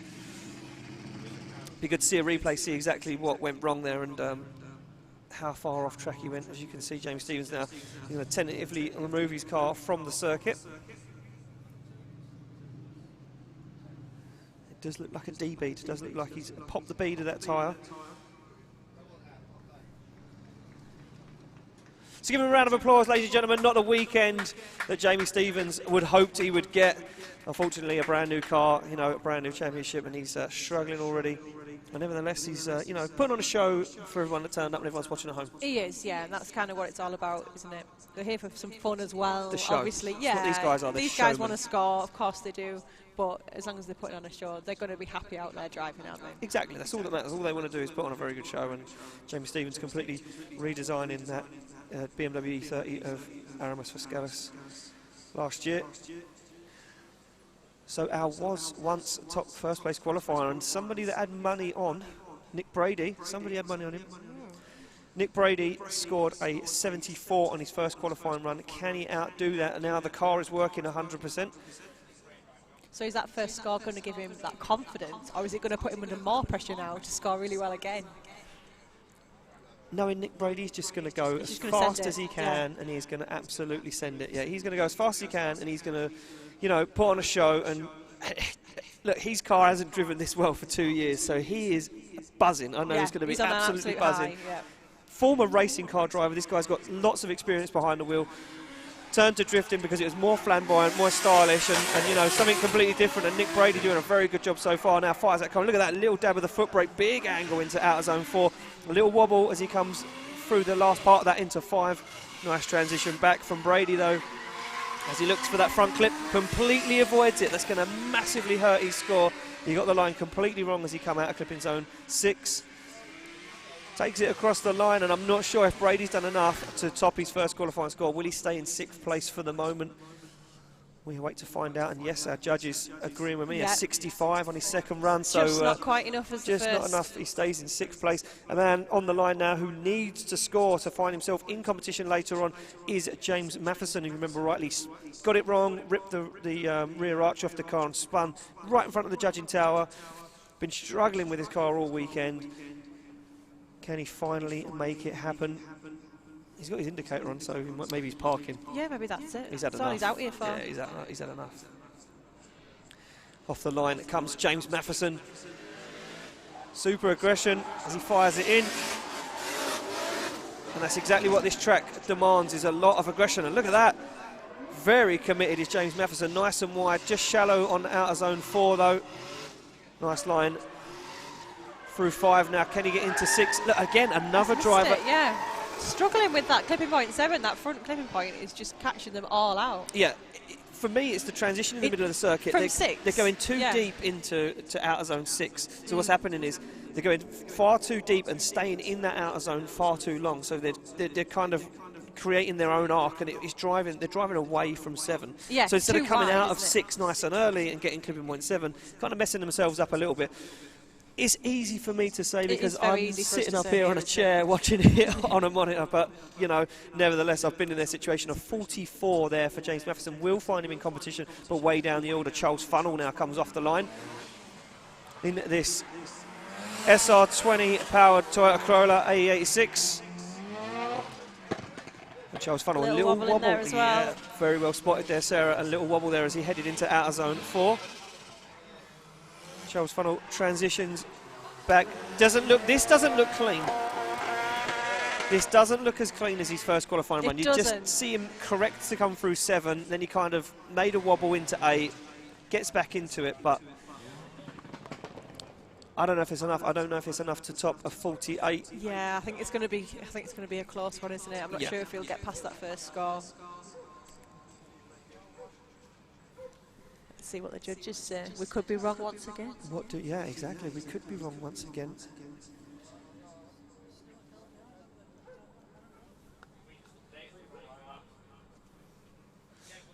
So it was a 37.3 there for Charles Funnell. We move it along to Sean Chesham, a 56 on his first qualifying run. And the car finally working for him. Another guy struggling with car issues last season, and, you know, I know he's gone through a lot of pain and struggled to get here this weekend. Like a lot of these guys, it's been a bit of a heartfelt story all season for most of these boys and girls. But Sean Chesham, nevertheless, almost gets it wrong. Keeps a hold of it, though, and that part of the track there, you don't want to be dropping a wheel. There's a very sharp edge to the concrete. You could easily DB the tyre. Yeah, if you hit that, you're kind of gone, really, aren't you? Runs over, yeah, exactly.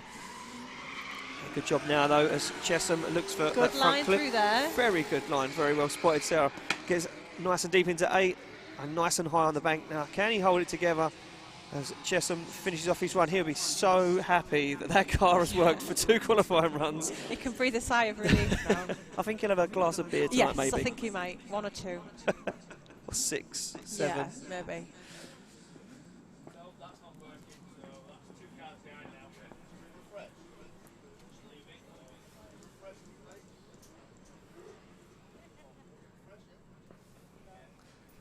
Just finding a little bit of a technical difficulty with our judges' scoring system there, ever so slightly. Just keeping everyone in suspense. That's what it is now. They're like, just well, building you know, the atmosphere.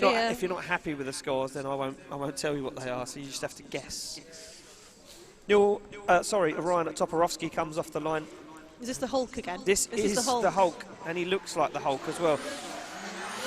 Toporowski, good initiation, but shy on clipping point 3 there. Is in the middle of the circuit, needs to be a lot wider, but he's carrying a lot of speed as he comes in to the last portion of outer zone 4.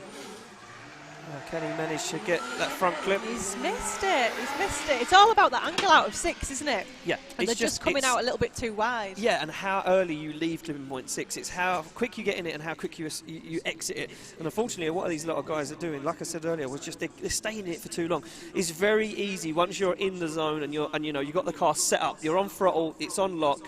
It's very easy to drive that natural arc, but that's not what the judges want to see, and that's why they determine this qualifying line. They make it difficult for a reason. Neil Bamford comes off the line. Bamford scoring a 55 in his first qualifying run. Look at the commitment from Bamford. Can he hold it? Catches a little bit of understeer. They see the wheels just turn back and back into themselves again. Bamford, though, really pedaling the car. Listen, just an SR20 under the bonnet of this S14. He absolutely drives the wheels of it. Now, Bamford, look, see how he come out of 6 nice and early, gets himself on the right line. Big upshift. Yeah, that was definitely closer to what the judges were looking for, exactly. I think. As Bamford takes it across the line, ladies and gentlemen, give him a round of applause. And Neil Bamford there, dirt nasty low, S14. Given that name by my good friend Eddie Power and Tower. Shout out to you guys if you're watching. Lee Lawrence now sits on the line. Colgate He gets the thumbs up, ready to go. He comes off the line for his second qualifying run of the day now. Lee Lawrence scored a 45. He's not going to be happy with that. He's going to want to score a lot higher and carrying a lot more speed this time. But he drops the wheel, takes the back bumper off the car. That's upset his line ever so slightly, and he doesn't manage to get nice and deep into 3. He's got work to do now as he completely destroys what is remaining of that back bumper. Body panel's getting slaughtered here. They absolutely do, but you don't need bumpers, right? What you don't need bumpers. You don't need bumpers. This is a guy that has this car painted after every single event. Wow. It is immaculate. His sponsor, a body shop, they're going to be thinking, Lee, what are you doing? Yeah, what we've got to mate? paint it again. Yeah. That's another back bumper we've got to paint. They might have some in reserve if he Yeah, does it that much. exactly. Like just 10 keep of them painting them lined and just giving them up. to him. Yeah. So a 28 there for a Lee Lawrence. Unfortunately, won't better his score. And look at that. Matt House down there removing bumpers. Not only is he your new reporter, your new man on the ground, He's the multi-skilled worker he's of also BBC. a hired skilled worker, a bumper remover. Yeah, and Lee Lawrence seems to have tyre wraps that can not be broken by any man. Lisa Branch comes off the start line. A 48 on her first qualifying run. Like I mentioned earlier, problems with that car in practice, but they got it back together again. Lisa put down a very good qualifying run. She's got more and more confident as the time has gone on. And a driver that just gets inside her own head, and she did it again there. Missed that out of zone 4. It was the same kind of place she got caught out last time as well. Oh, and she shuts it down and aborts the run. It will be a 0, unfortunately, for Lisa. So she will stay where she is in 16th position at the moment. Score's going to get mixed up once we finish up qualifying here at round 1. And we will be back at 14:40, Sarah. 14:40 will be our top 42, I do believe, or possibly 24. Don't count me on it, I haven't checked. 32? 32. 22? Who knows? We've lost 24 or 32. One of those two. One of those two is going to be on the line. Lewis Barker scored a 61. The flamboyant driver. Can he destroy what's left of his body kit on his car at round 1, or is he going to hold on to it? What a show. I told you he comes in backwards. Barker doesn't manage to hold it. But Barker loves to put on the show, and you know what? He said, I'm in the show. Let's put on a show, and let's try and give these fans something they want to see. And Barker come in. Certainly what he's doing, isn't it? Yeah, I did think he was going to hold that then for a second. But It looked like he was going to try to at least, but unfortunately, no can do for Lewis Barker. It will be a 0, and he will stay with a 61 in 10th place for the moment.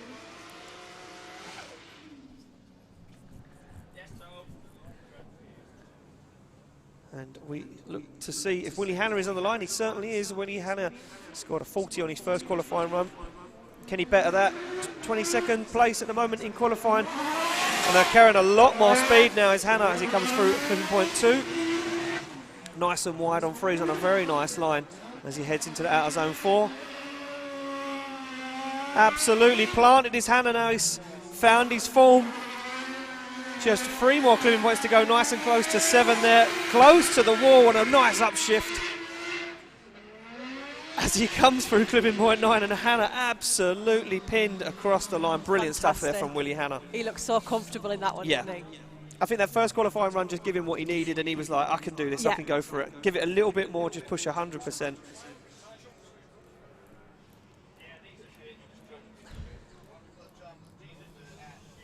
Let's see if the judges' scores reflect that then, eh?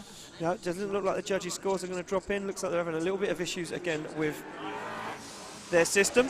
Nevertheless, we're going to move it along. It will be Ian Rutherford. Ian Rutherford there catching understeer on initiation. You see him completely correct the wheels. The car sliding on all 4 wheels. He gets back into it. Judges want to notice that. Nevertheless, Rutherford stays in it. Very shallow though. Gets himself close to 7, but he sacrificed that outer zone by, you know, just kind of grazing his back bumper over it. Nice commitment from Rutherford as he puts foot to floor and takes it across the line. He'll be happy. 2 good runs for Ian Rutherford.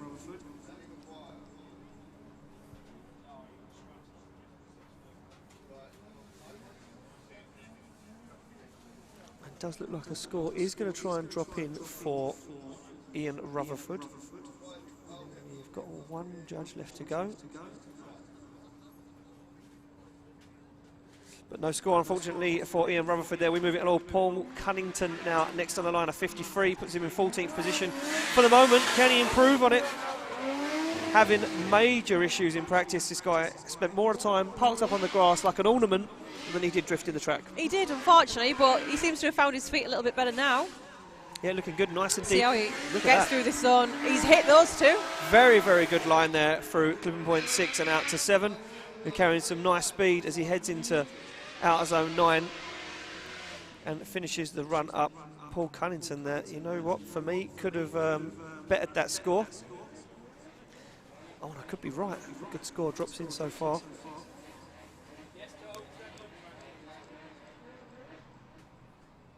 Just waiting for the judges' final score to drop in. Looks like we're getting bits of scores. It's like a tease. It's like someone just, you know, flashing me a cheeseburger right now. But saying you can't have it. Look at that. Yeah. That's mine. You're not eating it, though. Look at these chips. Not having them. Off the line, Josh King. A 78. He held on to first place for a long time. He currently sits in second place in qualifying. Can he top it? Nice angle through clipping point 3 now. Big commitment. Sends it in. Almost lifts the front wheel as he gets back on the accelerator. King is going to have to put on an absolute masterclass right now if he's going to top qualifying. Stands on the accelerator. Gets nice and high on the bank as he enters through outer zone 9 and across the finish line. Judges absolutely loving what they're seeing there. Let's hope we get a score. I want to see a score for that. I want to get the score on this one. I wonder if he's beat his last one. Can Josh King take qualifying? That is what I want to know. Can he top qualifying? And I'm getting a finger up, and it's a good finger. It says that Josh King currently sits in first place in qualifying. He does top it. Yeah, I'm being told the news right now. So Josh King tops qualifying. We're moving along. Dan Ball on the line. He scored a 0. This is the 7.2 litre V8 S15. You know, just a 7.2 litre. What did you drive here today? Really? Well, a 1.3. Oh, well, you know. It's nearly the same, got isn't it? quite a few more CCs under the bonnet. Can he make it work? He had problems in his first qualifying run. As we see Dan at Ball now putting down a qualifying run. He's shallow. He's very, very shy, but he's going to be tentative. He's going to be holding back ever so slightly because he's going to want to put a score on the board, but not overcook it. You know, now he starts to get in it. Takes it through outer zone 9 and finishes off the run. Will be a score for Dan Ball. Where it will place him, I'm unsure of at the moment.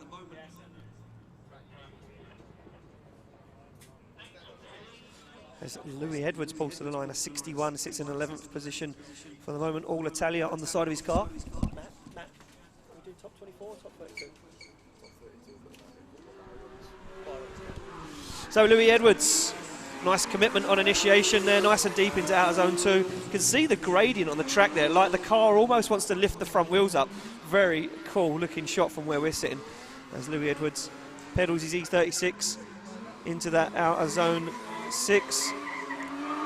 And very clinical. This guy, if you watch his driving style, is very technical. Yeah, every clean, single move, very clean is exactly the right word. It's very, very clean, very technical. He knows where he wants the car to go. He puts it perfectly on the edge. He knows he's underpowered. You see him. He doesn't get too deep into outer zone 6. He kind of sits on the edge of the white line, finds himself into 7. So he's got the perfect launch to get out onto the bank. Very good driving. He seems like somebody who definitely knows his car very well. Exactly, and the setup. He knows what the car's capable of, what he's capable of, he and knows he sticks how it's to going to it. react, and he can drive according to that. Right, so Luke Barker, this guy. Everyone is talking about him. What can he do? He currently sits in 5th place in qualifying with a 74. He's going to want to do better than that. He's going to want to top qualifying here at round 1 of the British Drift Championship. Aggressive flick in from Barker.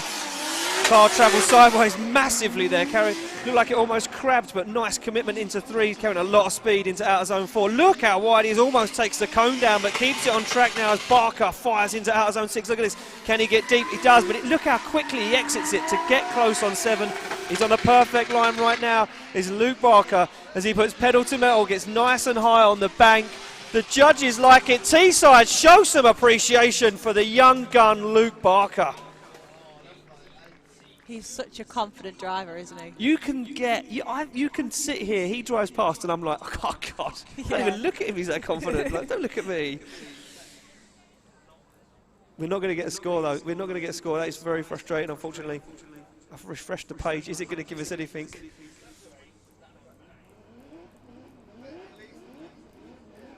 No, it's not going to give us anything. So we are down. I was going to give it a shot. So up next, it will be Paulius Judicious. Nice initiation in. Good first qualifying run, but he's going to be looking to go mega, mega hard this time as he puts foot to floor. Nice and deep. Oh, he's gone too deep.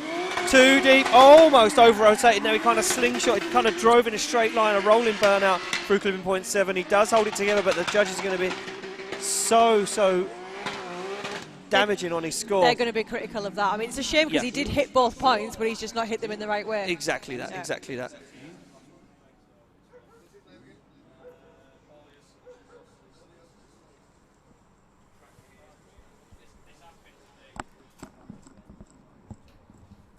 So we await to see who pulls to the line. Up next it will be Matt Fountain. Matt Fountain pulls up to the line for his second qualifying run. And Fountain looking for a spot inside top 32. Nice, wild initiation from Fountain. Very, very committed, but he got it wrong. He got it so far wrong, completely missed out zone 3. Oh, and he almost shuts it down, almost understeers off the track there. And potentially an issue with that car. And he spins and has to completely go about turning his car around, so not the second qualifying run that Matt Fountain was looking for.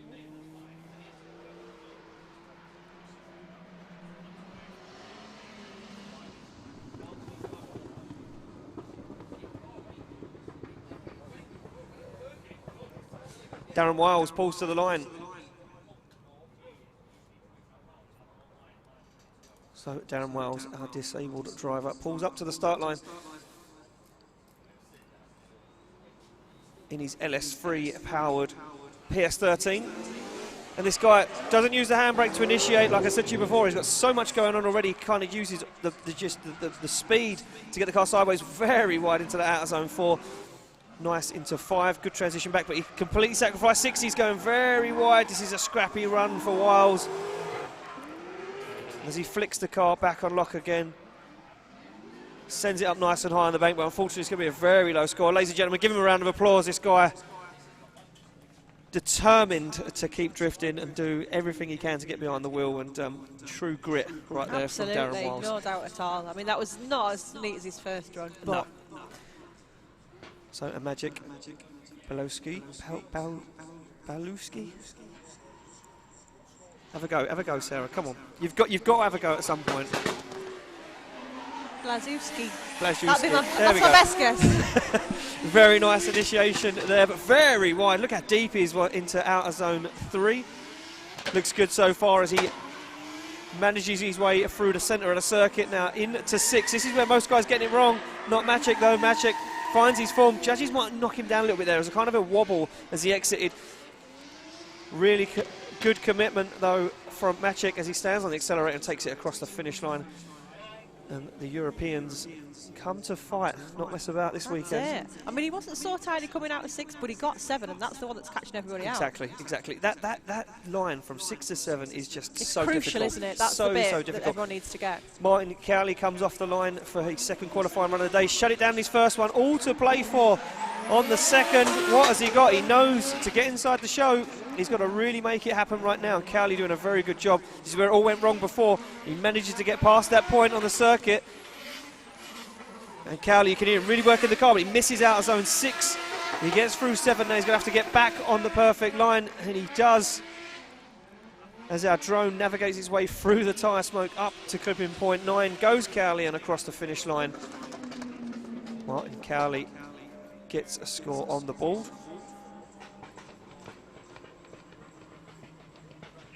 So just 5 drivers left to go, and that is it. Round 1 qualifying done.